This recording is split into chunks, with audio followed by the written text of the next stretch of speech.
Welcome to the Financial Co-Pilot podcast and video channel, where airline pilot and CFP professional Dan Lomar shares techniques, interviews, and perspectives about financial planning and life in general for airline pilots. Here's your host, Dan Lomar.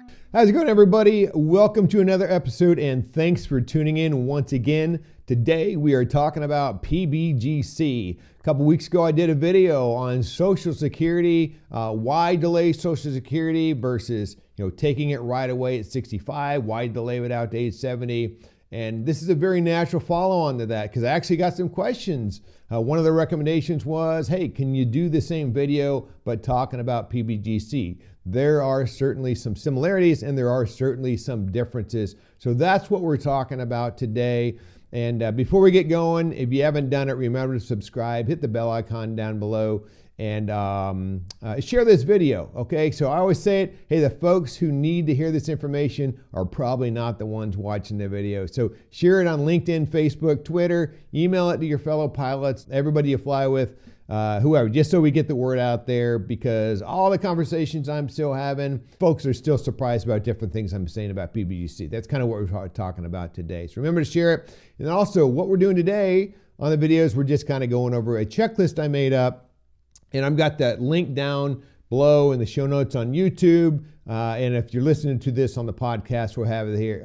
We'll have it in those show notes also. Otherwise, just come on over to YouTube, click on the link, and you'll be able to see the checklist. But that's kind of what we're going over today. Without further ado, let's get right into it. The first thing I do in this checklist is really just kind of point out some good gouge, different things that as I bring up, I still see kind of surprise people a little bit here and there. So if you go on PBGC's website, we have a plan number for the United pilots, and it's right there on the checklist. So you may or may not need that when you log in.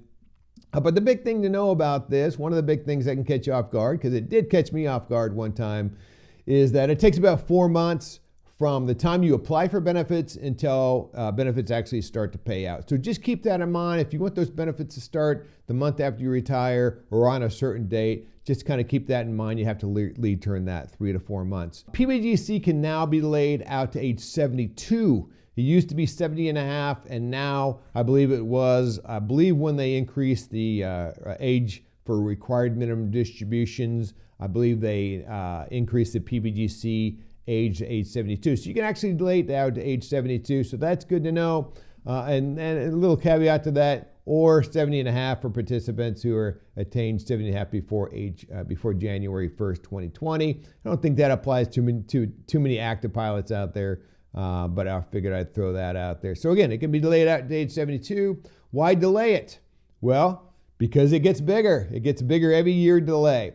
And that's one of the things that is probably most commonly missed, because once you start taking PBGC benefits, it does not increase. So there's no inflation adjustment.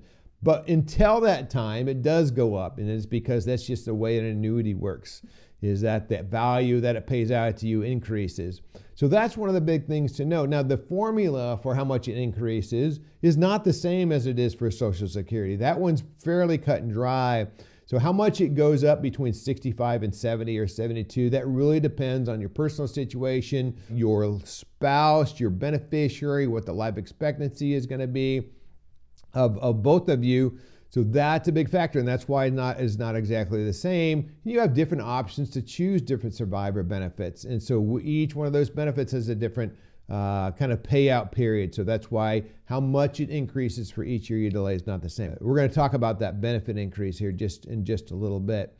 Once you start the benefits, you cannot suspend them, so you can't start them. Say, hey, I'm going to wait for you. I went out and got a job. Now I want to suspend them. You can't do it. Once they start, they start. The other thing is once they start, you can't change your annuity option. So if you had chosen a straight life annuity or a joint survivor annuity, whatever the case may be, you can't change that once you start taking benefits. Speaking of that, the automatic form of annuity for United pilots is the joint and 50% survivor annuity for married couples and the straight life annuity for single. The reason you'd want to know that is because it comes into play if you were to pass away before you actually started receiving benefits. So we'll talk a little bit more about that right now.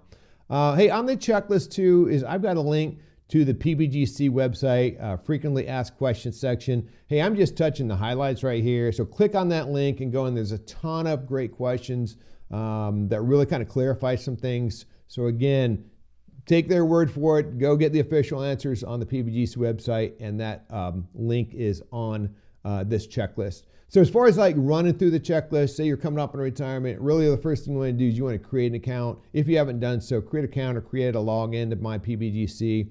I've got the link right here in the checklist. You can do that with. They've changed the login procedures now, so even if you previously had an account, click on that link. They use login.gov now as their login access, so you probably have to recreate username, password, and I believe Social Security uses the same login process. So go ahead and do that. So once you're on there, biggest thing I always recommend to clients, as soon as I start working with someone coming up on retirement, is I say, go get your estimates. Go get your estimates for, at a minimum, 65, 70, and 72. It didn't used to be 72, but now we can delay out to age 72. So go get your estimates so that we can sit down and we can run the analysis and look when, what's the risk reward, what's the payoff by delaying, so that you can make an informed decision. Your option, your benefit option, when you get that statement, it's got all your options. This is kind of what it looks like right here. Let me bring that one up real quick. This is a generic one. So you can see here, once you get your optional benefit form, it gives you some information. It gives you like what date you might be starting your benefits. And then these are all the different annuity options. They're going to be listed right here. So it's going to say what your benefit is, what the survivor benefit is. So it just goes through and lists all the different options on there for you. The big reason you want to do that is, again, you're comparing ages. And so again, that benefit statement is only for one age. So you have to request another one for a different age, so you kind of see what those are going to be. Again, I always say, hey, at least get 65 and 70. If for some reason you were you were still working and you wanted to begin PBGC at age 60, definitely make that comparison. I know some have done it because they're afraid it's going to go away, but I'm not. I don't see that. But the big thing to know about that too is just know if you're going to take it, say, hey, I just want some extra income. Very likely, if you're still working and you take it at age 60, you're only getting taxed in one of your highest tax brackets. So just take that into account, and then definitely, if you were considering that, hey, run the break-even analysis, or run the kind of look at the analysis of what that's going to be over your lifetime. The difference between that and delaying, because some people will say, hey, I'm going to take it at age 60 and I'm going to invest in the stock market. Okay, well, I'm going to It's not the same. It's not apples to apples comparison. And I talked about that in the Social Security video. Is you're taking two different forms of payment in money. You're investing one in a risky asset and versus taking a guaranteed income. So it's not quite the same thing. And I'll talk about that here in just a second to kind of show you what that rate of return is by just leaving it alone. So anyway, get your estimates. It used to be that PBGC would mail them to you. Actually, they still mail them to you, and it would take 7 weeks, they'd always say. I actually just did this recently. I do it about once a year, just to kind of keep up with the process of what it takes to log in and keep my username and password up to date, all that good stuff. And I think I got mine in about a week and a half, actually, in the mail. And what they actually do now is they actually have an electronic form on the website.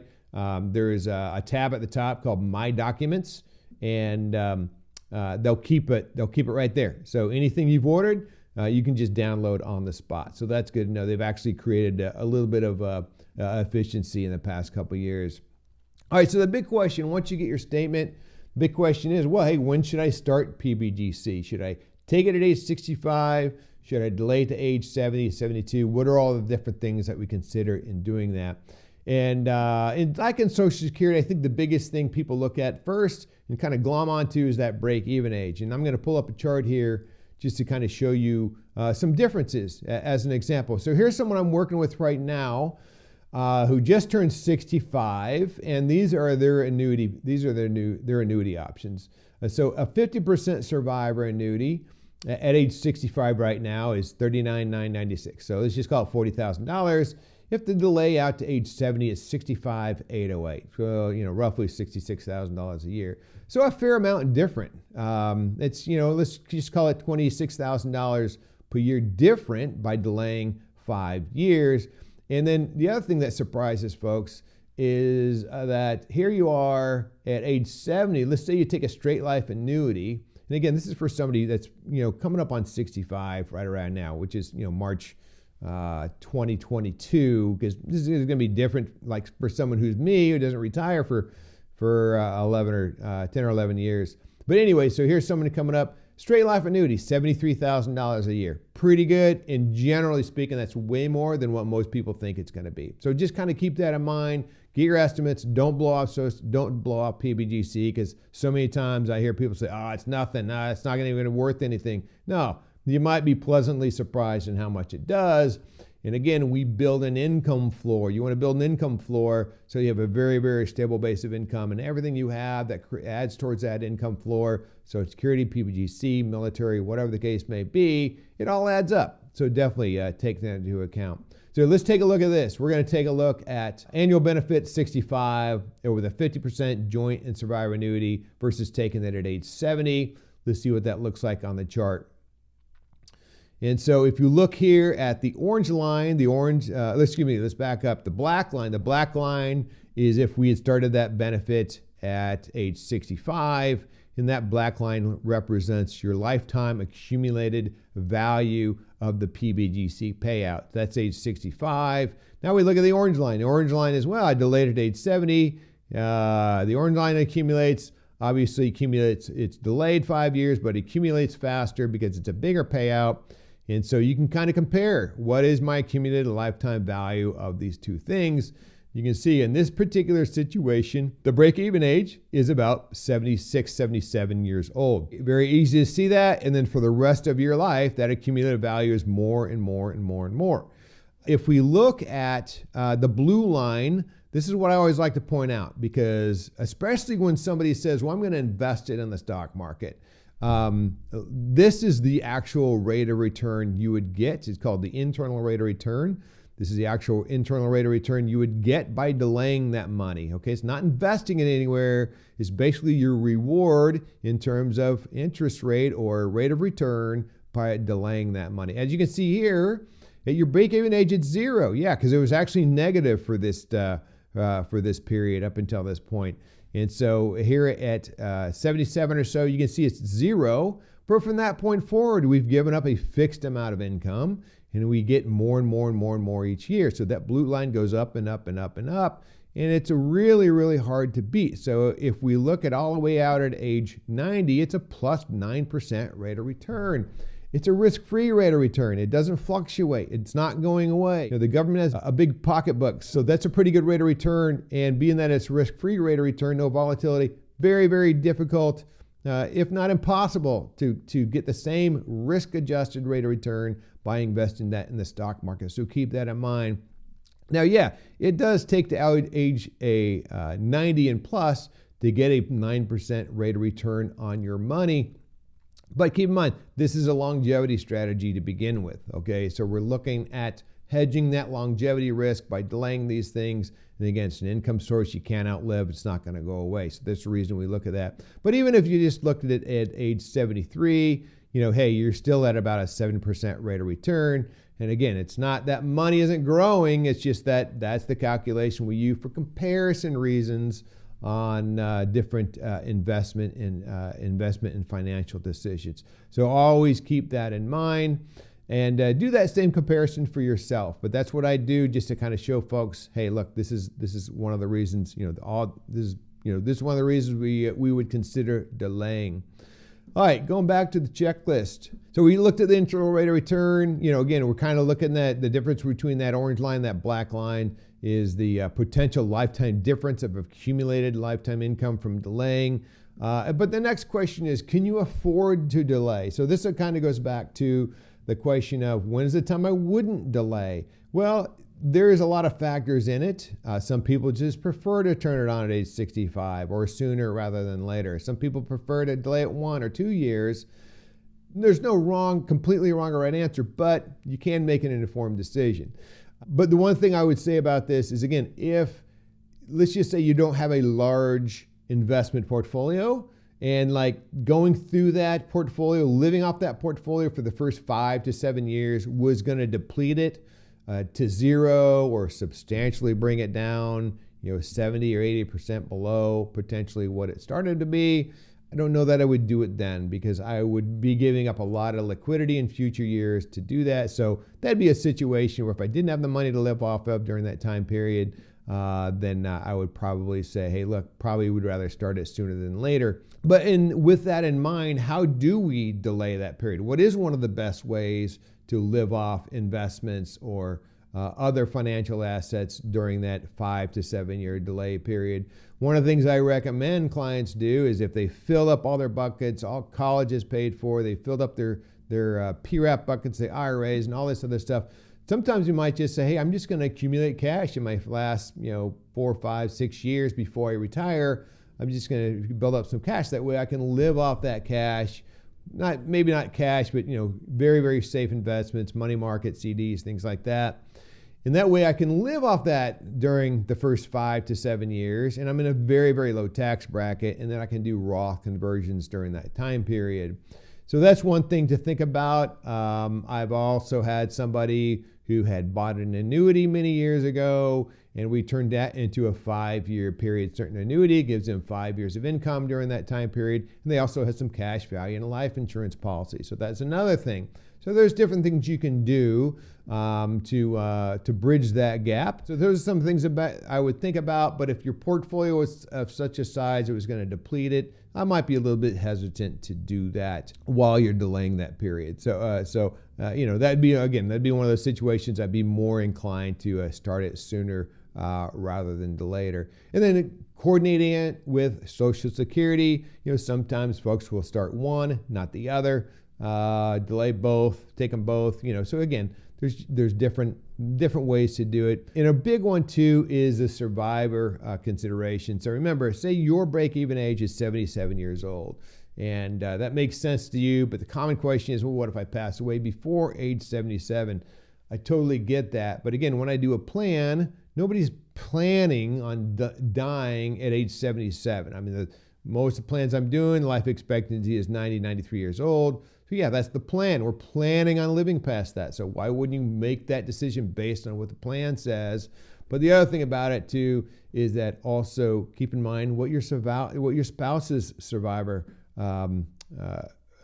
situation is going to be, because you could potentially say, hey, you start PBGC at 70, you pass away at 71, but you're getting the maximum benefit. Or a big benefit, and so you chose a joint and 100% survivor annuity that goes on to your survivor, your spouse. Okay, so that makes a big difference. It's not a loss by delaying and you pass away early, because you have to consider the lifetime benefit of the survivor also. So keep that in mind, and then also sequence of returns risk, which is the risk of pulling assets from your investments during years of negative performance. Okay, so that'd be a situation where if we're pulling money from our 401k, our PREP, our IRAs to live off of, and we had negative performance in a year, that'd be a situation where I'd be like, hey, look, maybe we should evaluate turning it on. So what we do is we say, hey, we're going to plan on delaying it, but if we come into a situation where it just makes sense, we're going to reevaluate it every 6 to 12 months. And then we'll continue with what we're doing, or we'll turn on. So that's the thing about it, is we don't just blindly say we're going to delay it to age 70. We can reevaluate it as time goes on. So quickly, last thing about it is there's a lot of survivor and annuity options, straight life annuities, joint and 50%, joint and 100%. There's period certain annuities. Those are all the things that you're going to want to make a decision on as to what you choose. And again, if something were to happen to you before you started started taking benefits, the default option is a joint 50% survivor annuity.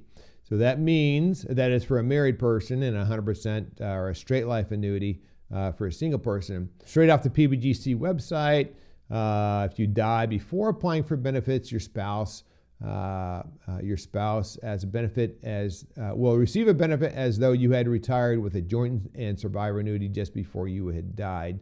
So that's what they're saying. your surviving spouse after you were to pass away, before you started benefits, he or she would not be able to go on and go, oh, well, I want 100% survivor annuity now. Well, yeah, of course you do, because that's the biggest payout for a survivor. But the default, again, is a joint and 50% survivor annuity. So you cannot make your annuity option until you file for benefits. And what I see too, and this is another reason for the fact that it is a 50% survivor annuity, for some who want a 100% survivor annuity, that's another reason they take at age 65, is because they don't want to take a chance of passing away during the delay period, and then their spouse would be stuck with a smaller payout benefit. So that's another reason to kind of hedge your bets and say, hey, I'm going to take it to 65 because I don't want any change in income beneficiary, any income to my spouse if something were to happen to me. So that's another reason to keep that in mind. And then another question that comes up every once in a while is, the biggest benefit payout is a straight life annuity. There's no survivorship option with that. And so one of the questions I hear come up, one of the things I hear get proposed from those who might prefer insurance solutions would be, hey, take the survivor annuity, take the straight life annuity. It's the biggest payout. And then you're going to take the pay difference and you're going to buy an insurance policy that would insure your spouse's benefit. So then your spouse would actually be insured by that other policy rather than a smaller 50% or 100% survivor annuity. So that's one of the things. But I'm not a big fan of that. Preference, okay? Hey, maybe you're in a situation that works better for you. Maybe you can find an insurance policy that works better with. I ran the numbers on it only one time, and it was a long time ago. Maybe things have changed. But what I found is that it didn't pay for itself. That the income difference from the larger straight life annuity did not cover the costs of a commercial insurance policy that would pay at least the same survivor benefit in life insurance. I didn't see it. If you can find it out there, hey, good on you. But that's not what I could find. But in the big picture on that, this is the way I look at it, is like if you have a joint and 50% or a joint and 100% survivor annuity, that smaller payout from those annuity options, that smaller payout, the amount that is less than a straight life annuity, that's the cost of insurance. That's the cost you're giving up so that your spouse or your survivor has an income after you pass away. That's the cost of it. So if you were to take that cost and go out on the commercial market and try to find an equivalent annuity for the same thing, either an equivalent life insurance policy or an equivalent annuity, I think it's tough to do. And I think the biggest reason is because the government and the commercial insurance companies essentially use the same actuarial and life expectancy tables. The government is not in the business of making money off insurance policies where commercial companies are. And so I think that would be the biggest thing. But hey, look, if you go out and find one, so be it. But my default option is I'm not going to run the numbers on that because I've seen it before, and I doubt if it would pay off significantly. So anyway, hey, that's it. A lot to cover there, and I hope that kind of answers some questions. Download the checklist, and like I said, there's some useful links on there. Download the checklist, and look over your benefit options and kind of compare those for you and your financial plan. See what works best for you and your spouse, your survivor, whatever the case may be for you. So, hey, hope that helps. I appreciate the feedback I've been getting on these videos. Very, very helpful to get the positive feedback. I appreciate that. But anyway, remember to, if you haven't done it, subscribe, hit the bell icon, and share this information. Share it on email, LinkedIn, tell people about it, whatever. Tune in next time. Till then, fly safe.